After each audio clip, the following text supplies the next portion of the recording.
क्रूस का चिन्ह पिता पुत्र पवित्र आत्मा के नाम पर आमीन।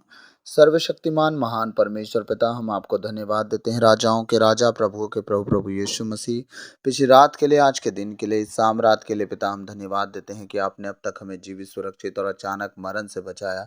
हर अप्रिय घटना से, हर दुर्घटना से, हर एक्सीडेंट महामारी से बचाया, उसके लिए धन्यवाद।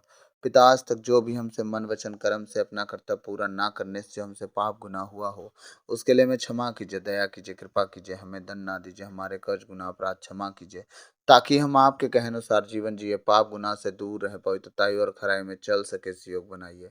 प्रभु, इस सुंदर समय को आपके बलवंत हाथों में देता हूँ, आपके बेटे बेटियों को आपके बलवंत हाथों में देता हूँ, जितने आपका वचन सुनने वाले हैं उन सबको आपके बलवंत हाथों में देता हूँ। अपने भुज बल में संभालिए परमेश्वर। प्रभु, मेरे मुख पर पहरा बिठाइए, मेरे होठों के द्वार की रखवाली कीजिए। आज बोलने वाला मैं नहीं, वरन आप स्वयं मुझ में होकर अपने वचनों के द्वारा प्रभु आप बातचीत करें, ताकि आज का एक एक वचन हमारे जीवन में 100 गुना फलों को लाए और उस वचन के अनुसार हम जीने वाले, चलने वाले, उठने बैठने वाले हो सके, इस योग बनाइए। प्रभु, आज जिस तरह परमेश्वर दुनिया में डिस्टरबेंस है परमेश्वर लोगों के जीवन में, वो प्रार्थना में परमेश्वर आपके साथ जुड़ नहीं पाते पिता, आज के वचन के द्वारा हम समझ सके, सीख सके, इस योग बनाइएगा कि प्रभु अपने फोकस को, अपने गोल को किस तरह हम फोकस करके आगे बढ़ पाएं। इस योग बनाइए, हमारे लक्ष्य को हम पहचान के कभी भी डिस्ट्रैक्ट ना होने पाएं, अपने ट्रैक पर बने रहे परमेश्वर, इस योग बनाइए। सारी बातों को आपके चरणों में रखते हुए प्रार्थना बिनती यीशु के नाम पे मांगता हूँ, सुनिए और दया से ग्रहण कीजिए। आमीन आमीन आमीन। सबों को जय यीशु। मैं आशा करता हूँ कि कल का वचन आप सबके समझ में आया होगा। तो मैंने जैसे कि कहा, मत्ती अध्याय 9 पद संख्या हमने 18 से टोटल 26 वचन कहा था, तो मैंने 2 भाग में उसे बांटा और आज हम देखेंगे 23 से लेकर 26, 3 वचन इधर देखेंगे, ठीक है। अधिकारी की बेटी और रक्तस्राव पीड़िता। हमने कल क्या देखा? रक्तस्राव पीड़ित महिला के विषय में हमने देखा कि उसका विश्वास कैसा था और अधिकारी जो था उसका विश्वास कैसा था। अब हम यीशु मसीह के काम के विषय में देखेंगे, ठीक है, कि यीशु मसीह ने कैसे काम किया। बेटी तो मर चुकी थी, हाँ, उसने क्या कहा? मेरी बेटी मर चुकी है। कल के वीडियो में हमने जो डाला था इसी विषय पे था। अब हम वचन पढ़ेंगे, ठीक है। ईसा ने अधिकारी के घर पहुंचकर बांसुरी बजाने वालों को और लोगों को रोते पीटते देखा, ठीक है। कहाँ, वहाँ क्या हो रहा था? लोग बांसुरी बजा रहे हैं, रो पीट रहे हैं। वहाँ रो, पहले क्या होता था, लोग जब मरते थे रोने के लिए बुलाया जाता था भाड़े पे, आओ रो विलाप करो, है ना। तो विलाप किया जाता था, रोने के लिए बुलाया जाता था। लोग बांसुरी बजाया करते थे, बांसुरी बजा के वो कौन सी बांसुरी बजाते थे? वो शोक वाली बांसुरी बजाई जाती थी, आनंद वाली नहीं। उस शोक से भरी बांसुरी बजाई जाती थी और उस बांसुरी से जब धुन निकलता था तो लोग और चिल्ला चिल्ला के रोते थे, ठीक है। तो उनको सपोर्ट मिलता था उस धुन से, ठीक है। तो यीशु मसीह ने ये सारी चीजें जब देखी वहां, तो उन्होंने क्या कहा? और देखा और कहा, हट जाओ, लड़की नहीं मरी है। यीशु मसीह ने क्या कहा? तुम लोग जितने रोने पीटने वाले हो, पहले तो क्या करो, तुम लोग यहाँ हल्ला चिल्ला बंद करो, यहाँ से हटो। और हमारी भाषा में, अरे रोने वालों हटो, जिंदा करने वाला आ गया। आमीन। हाँ, हालेलुया। अब क्या कह रहा है प्रभु? ये सब रोने पीटने वालों को देखा और कहा, हट जाओ, लड़की मरी नहीं है, सो रही है।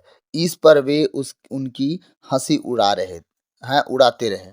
यीशु मसीह की क्या करने लगे? अब यहाँ रोना पीटना शुरू था। जब यीशु मसीह ने क्या कहा, तुम लोग रो पीटो मत, यहाँ से हटो, क्योंकि लड़की मरी नहीं है, सो रही है। अब वो क्या करे? रोना पीटा छोड़ के यीशु मसीह का मजाक उड़ा रहे हैं। मजाक उड़ाने का टाइम था। चलो ठीक है, यीशु मसीह ना समझते, उनकी नजर वो बहुत बुद्धिमान थे, ठीक है। यीशु मसीह उनके दिमाग में पागल समझ में आ रहे होंगे, ठीक है। तुम तो बुद्धिमान थे, और तुम्हारा काम है शोक मनाने का, तो चुपचाप रो ना भाई। वो जो व्यक्ति आ रहा है तुम्हें जो पागल लग रहा होगा, उसको लगने दो पागल। तुम रो रहे हो ना, तुम अपना काम करो। तुम शोक मना रहे हो, अपना काम करो। वो क्या बोल रहा है उस पर ध्यान मत दो। लेकिन तुम्हें तो अब उसका मजाक उड़ाने से फुर्सत नहीं। इसका दिमाग खराब हो गया है, ये पागल हो गया है, लड़की मर गई है बोलती है, बोलता है सो रही है। ये बना है गुरु, इसको कुछ पता नहीं है। हम यहाँ रो पीट रहे हैं कब से, का है पागल है, हम लोग रो रहे हैं। ये एक दूसरे को पागल पागल खेल रहे हैं। यीशु मसीह इन लोग को बोल रहे हैं कि तुम लोग पागल वाला काम मत करो, भागो यहाँ से। तुम्हारे रोने पीटने से वो जीवित नहीं हो जाएगा, ठीक है। और यहाँ ये लोग कह रहे हैं कि ये क्या बात कर रहे हैं। अब देखिएगा यीशु मसीह ऐसा क्यों किए, मैं आगे बताता हूँ, ठीक है। वो लोग हंसी उड़ाने लगे यीशु मसीह का। भीड़ बाहर कर दी गई। कहाँ कर दी गई? भीड़ बाहर कर दी गई। जो सिपाही था वो उसने क्या किया? हाथ जोड़ के विनती किया। बोला होगा भैया अपना पैसे पकड़ो, अब तुम लोग जाओ, तुम्हारे रोने पीटने से जग नहीं जाएगी बेटी, चलो ठीक है अब तुम जाओ। ठीक, भीड़ को बाहर किया गया, मजबूरी था। अगर भीड़ बाहर ना होता तो क्या होता, वो तरह तरह की बातें होती वहां पे।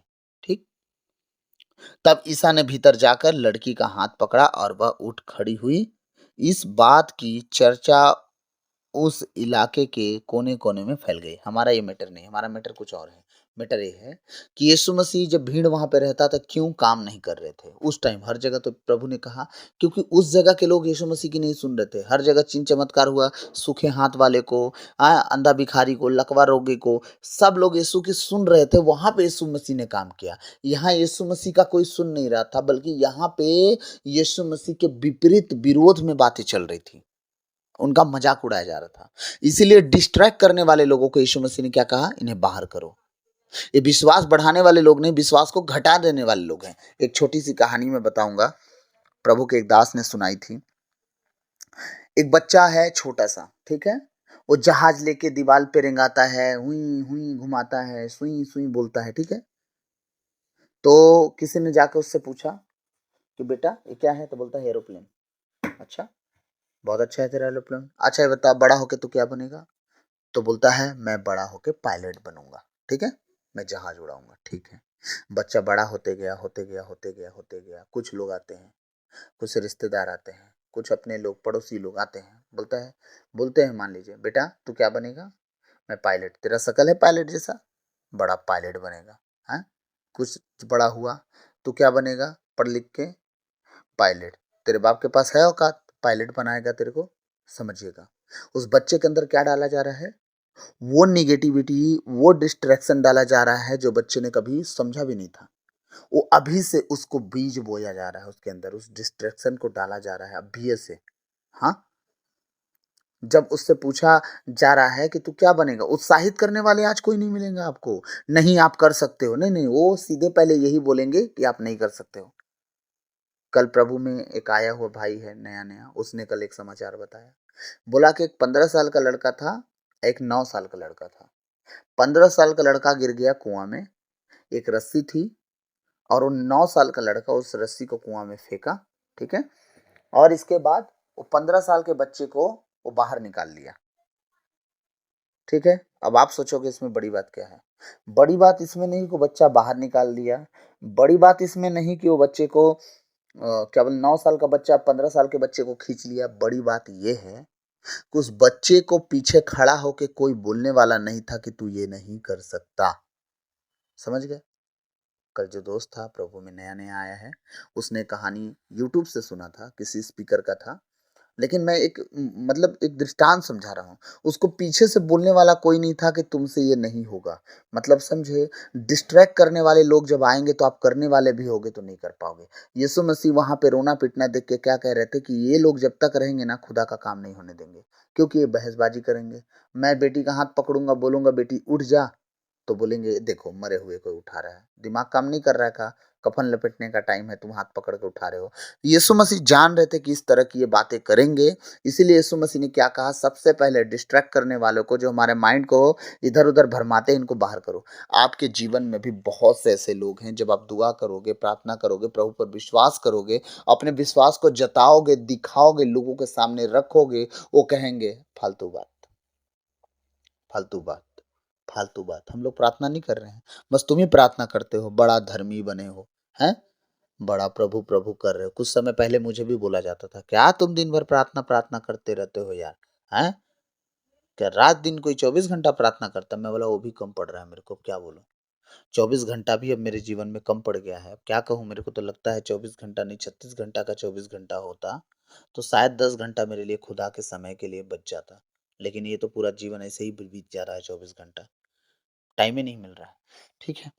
डिस्ट्रैक्ट करने वाले आपके घर के लोग होंगे, आपके बाहर के लोग होंगे, पड़ोस के लोग होंगे, हाँ, कलीसिया के लोग होंगे, चर्च के लोग मिल जाएंगे, आपके अपने लोग मिल जाएंगे, जिन्हें आप बहुत करीब से जानते हैं, वो लोग मिल जाएंगे। क्या करने के लिए? जब भी आप अपने परमेश्वर से कुछ पाने मांगने की चाहत रखोगे, वो पहले ही कह देंगे अरे बहुत मुश्किल है, खूब तो प्रार्थना हम लोग किए, क्या हुआ? हैं, हम लोग बहुत प्रार्थना किए, हम लोग बहुत प्रार्थना किए। अब उनके बहुत प्रार्थना करने से आप डिस्टर्ब मत हो।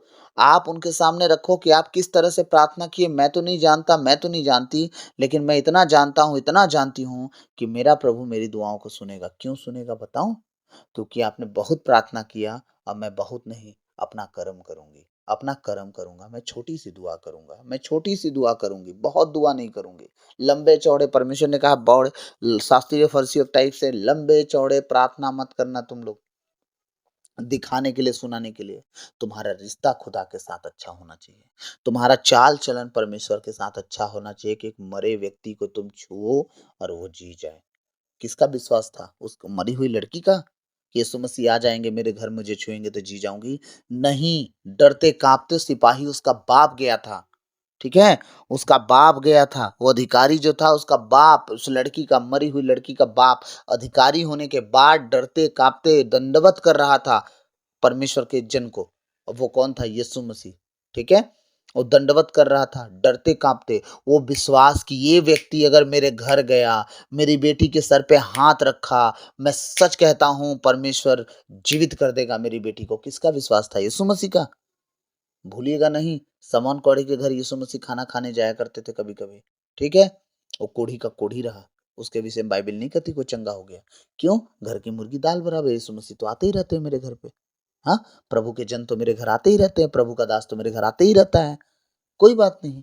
हम जैसे हैं वैसे ही रह गए। वो तुम्हारा डरना, वो काँपना, वो इज़्ज़त करना कहाँ रह गया? जो पहला था, पहले-पहल तुमने बहुत इज़्ज़त दिखाई प्रभु के सेवकों को लेके।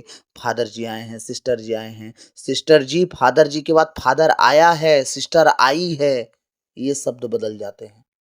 आपकी इज़्ज़त देना कहाँ चला गया? इज़्ज़त माँगे थे वो आपसे पहली बार में? ब्रदर आए हैं, ब्रदर आया है। हैं? आप शब्दों से क्या कर रहे हो? क्या कर दिए आप? इज़्ज़त दे के क्या कर लिए? इज़्ज़त ना दे के क्या कर लिए?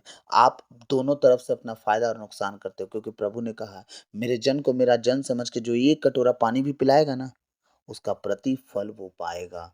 आप जिस तरह परमेश्वर के लोगों को जिस वे में लेते हो, जिस तरह उन्हें तौलते हो अपनी नज़रिए में, अपनी आत्मिकता में, तो उसका प्रतिफल तुम वैसे ही पाओगे। उसकी कमी-घटी खोजते हो, खुदा तुम्हारी कमी-घटी को तुम्हारे सामने ला देगा। प्रभु तुम दोष लगाओगे, ऐसा है, वैसा है, ये है, वो है, प्रभु कहता है दोष लगाने के कारण तुम दोषी ठहरे जाओगे। अगर तुम्हारा अगुआ, तुम्हारा कलीसिया का फादर, सिस्टर कोई लालची अगर है, तुम्हारे धन संपत्ति पे आँख लगाया है, तो तुम सोचो ना, तुम तो दानी हो ना, तुम तो देने वाले हुए, तुम तो माँगने वाले नहीं हुए।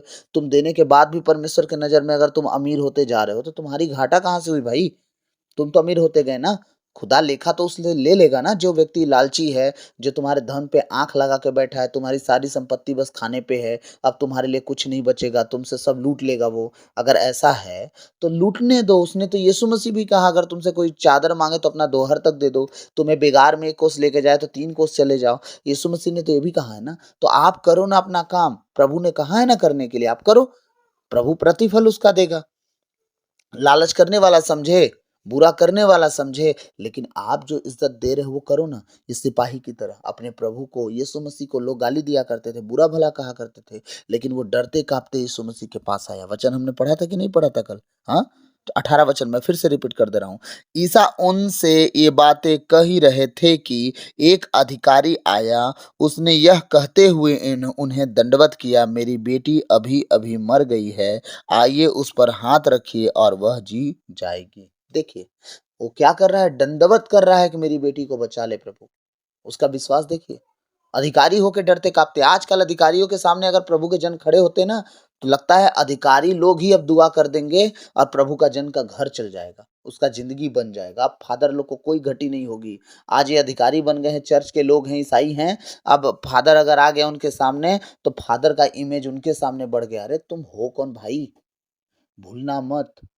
पौलुस कहता है कि हमने तुम्हें धनवान बना दिया लेकिन आज भी हम गरीब हैं। भूलना मत कि हमारी दुआओं से तुम्हारा जीवन सँवर गया लेकिन आज भी हमें लोग कूड़ा-करकट समझते हैं। तो अगुओं को कूड़ा-करकट समझने वाले लोग कौन हैं? कलीसिया के लोग ही तो हैं। उनको वैल्यू नहीं देते, लेकिन भूलना मत कि तुम्हारे लिए बलिदान भी अगुआ ही चढ़ाया है। तुम्हारे लिए मिस्सा अल बलिदान अगुआ ही चढ़ाया है। याद रखना, इन सब बातों का ध्यान रखना कि तुम अगुआ के बिना बन सकते हो कुछ, लेकिन शुरू से देखोगे तो कुछ हो नहीं। परमेश्वर इसीलिए याजकों को ठहराया है कि तुम्हारे निवेदन को परमेश्वर के पास पहुंचाए। हाँ, तुम्हारे अगुओं को, तुम्हारे सिस्टर को, तुम्हारे फादर को, तुम्हारे ब्रदर को क्यों ठहराया परमेश्वर? तुम्हारी दुआएँ अगर तुमसे नहीं सुनी जा रही है तो वो तुम्हारे लिए माफ़ी माँगता है, घुटना टिका के आँसू बहाता है कि परमेश्वर उसे माफ़ कर दे। वो मुझे नहीं, वो मेरे पास आया ही इसलिए है कि मेरा तेरे साथ कनेक्शन है, मैं जो कहूँगा तू सुनेगा। प्लीज़ प्रभु सुन लेना, उसके जीवन को बचाना। कुछ लोग अपने चाल-चलन को सुधारते नहीं इसलिए बदलता नहीं, कुछ लोग सुधार लेते हैं, खुदा बदल देता है। इसीलिए आप कुछ भी होगे, प्रभु के लोगों के सामने छोटा बनना, इस अधिकारी की तरह। आपके जीवन में मुर्दा जैसी अवस्था होगी, आपके जीवन में सड़ाहट जैसी अवस्था होगी, आपके जीवन में गरीबी जैसी अवस्था होगी, आपने के जीवन में जिस तरह का नेगलेक्टपन होया होगा, आपके जीवन में जिस तरह ठुकराया जाना, छोड़ा जाना, हर जगह पे नकारात्मक बातें होंगी, खुदा सब कुछ जीवित कर देगा। आमीन। सब कहें आमीन। आपके जीवन की हर एक कमी घटी को बदल के रख देगा। इसलिए कुढ़ना बंद करिए, लोगों की इज्जत करना सीखिए और खुदा के लोगों को तो 10 गुना इज्जत कीजिए। ओ सुसमाचार सुनाने वाले के पैर कितने सुहावने हैं। सोचो वचन कहता है।